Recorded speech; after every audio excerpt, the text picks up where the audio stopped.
My name is Bert Brandt, and I work for Wellness in the Woods, and I'm very grateful to be a part of Wellness in the Woods and what Jody's doing there.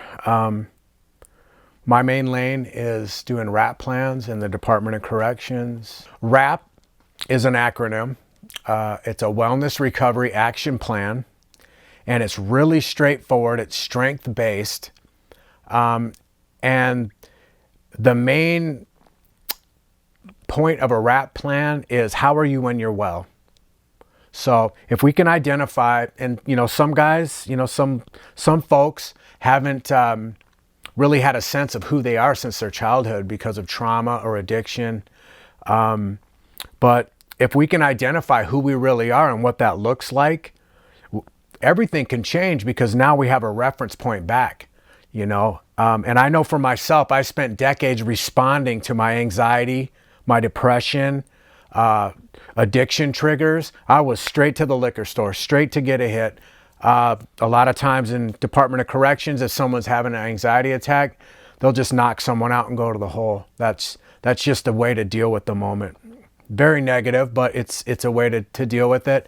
So instead of responding to the storm inside of us, and in my case, I even got my strength from it, and it was really difficult for most of my life to be pushed by that storm of childhood trauma and not know what I'm dealing with. I didn't even know how to deal with it.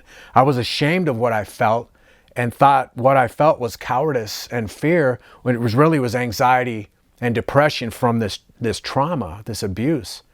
And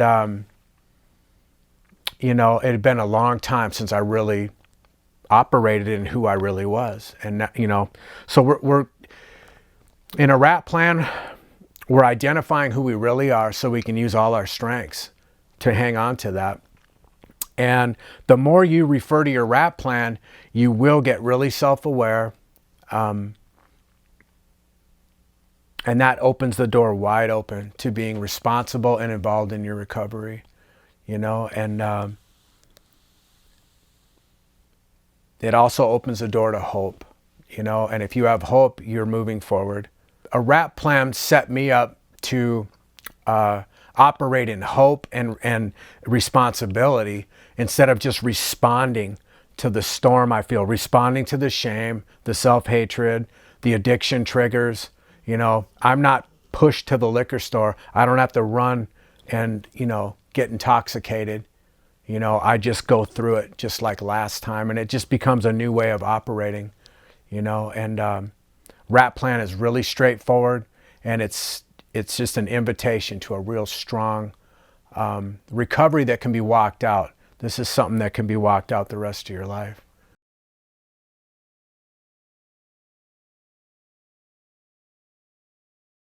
I can't believe how much I've changed and how many doors have opened, and just things that used to be completely unmanageable, completely out of my hands. There's a lot of maintenance. There's a lot of responsibility. I have to pay attention to what I'm thinking and feeling because of the TBI and, all the mental health things I had to deal with and still deal with. But it's so different. Once you get into that lane where you're thinking about what you're feeling and what's the best thing to do or not do. And, this is stuff I really learned through RAP, working a RAP plan. I don't have to respond. You can just think, is this a disappointment? And if it's unaddressed, it might go clinical, or is it just clinical? Or is this a medication issue? I mean, just having these kind of thoughts, where for decades, my life was filled with trauma after trauma, disappointment, incarceration, divorce. It was really, I don't know how I survived it. God's grace was on me big time. And there's just been so much healing, encouraging other people, tapping back into like who I really am, and it's really neat. It's been really neat. And I'm actually to tears often just thinking about, getting to encourage people and be involved with people, putting RAP plans together. I spent a lot of my youth locked up, and been in prison in different states and that kind of thing. And So to be able to go back and just incite hope and give people a strategy, and an invitation to work out a RAP plan, and then, the more you refer to a RAP plan, you're going to get really self-aware, and that opens the door to being responsible and involved with your recovery.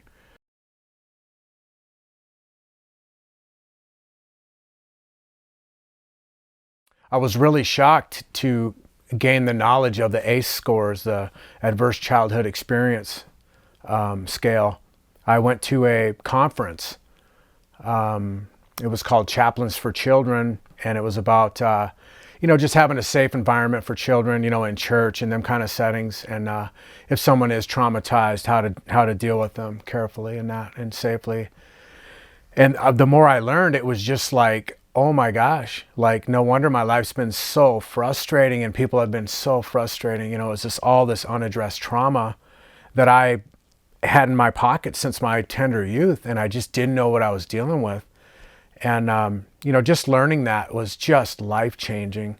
And it was shortly after that I felt really strongly that I should go back to this dual diagnosis treatment center I was in. So I went to Arrowhead East with a really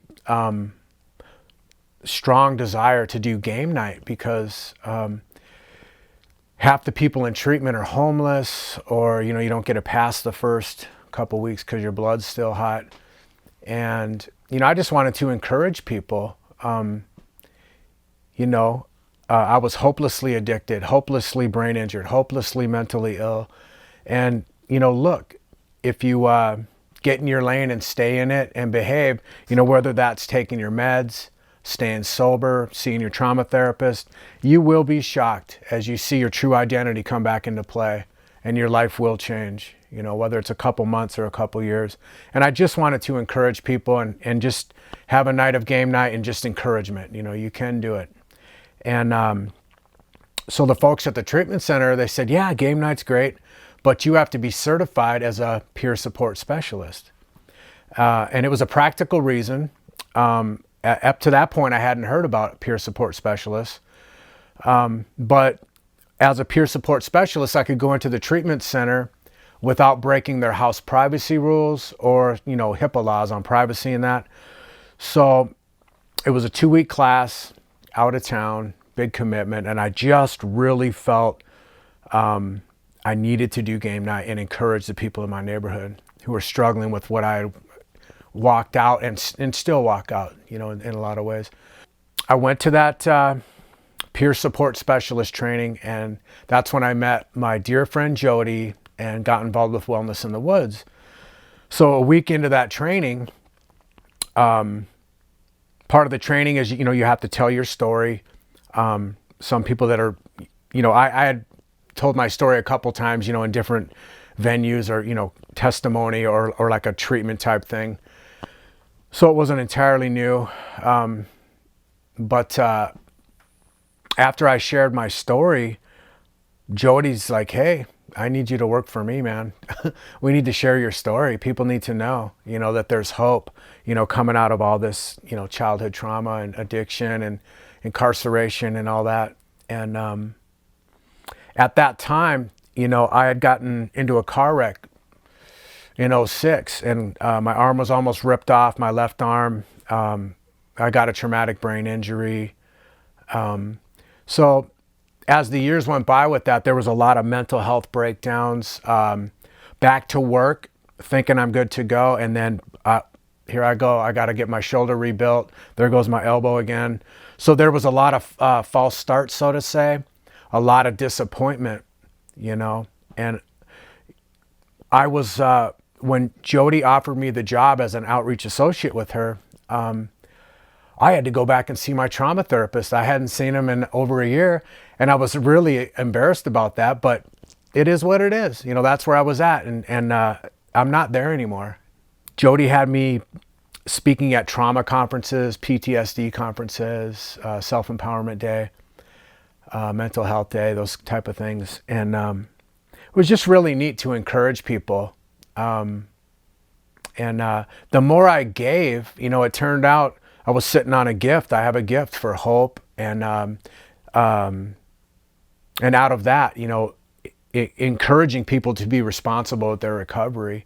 And it's just been so healing to operate as a peer support specialist with Wellness in the Woods.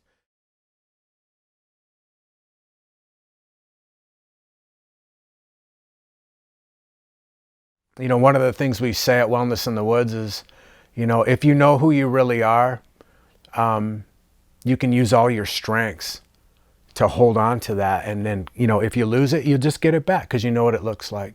Because a lot of times with trauma or, narcotic addiction in your childhood, you lose a sense of that. You forget that you're a special person with special gifts. And that's what this is all about, is pursuing that meaningful life instead of avoiding pain and discomfort. Because even if your life is very difficult and painful, if it's as good as it gets, because you're hoping hard, you're hoping on purpose, then you're really clothed in dignity and you're in a place of honor regardless of where you're at, whether it's the Department of Corrections, working out a CHIPS case, whatever you're facing and walking out, there is dignity and it's really close. We just have to lay hold of it and keep it.